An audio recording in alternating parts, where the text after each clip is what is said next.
This is a sporty pediatric sports and dance medicine pitching evaluation of Carson.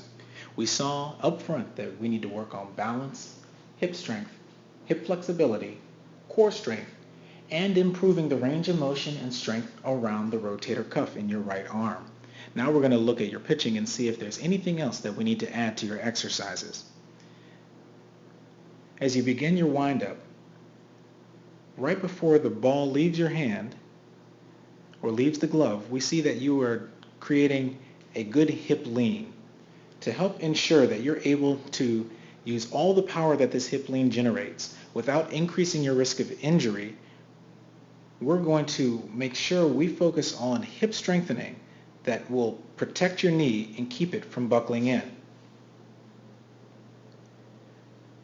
I'm also happy to see that at the point that your foot is contacting the ground, that you're keeping your arm near 90 degrees. In fact, when we also look at the angle that your arm makes with your body,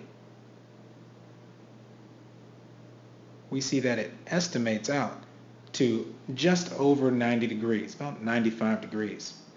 We want to make sure that this doesn't elevate at the point of ball release, because that can put undue stress on your shoulder. If we skip forward and look at your pitch from the front, at the time when you have ball release,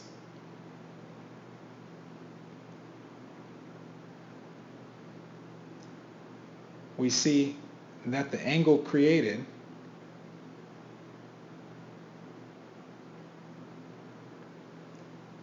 at 102 degrees is only slightly higher than 95 degrees.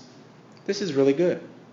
Now, why would you have some loss in the range of motion in your shoulder and differences in strength? Well, even though you are not elevating your arm that much during the delivery, during the follow-through, you've over time developed a lot of stress through the back of the shoulder.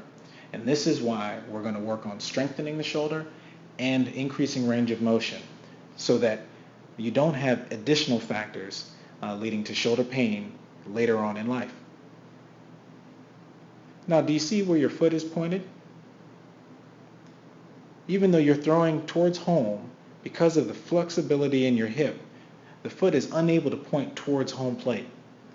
We know that if the foot isn't pointed towards home plate and the hips aren't opening up enough, that sometimes you can't generate enough force through your torso, especially if the core isn't strong.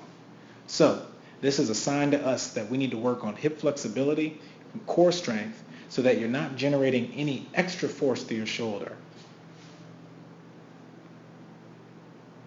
Overall, you did an excellent job.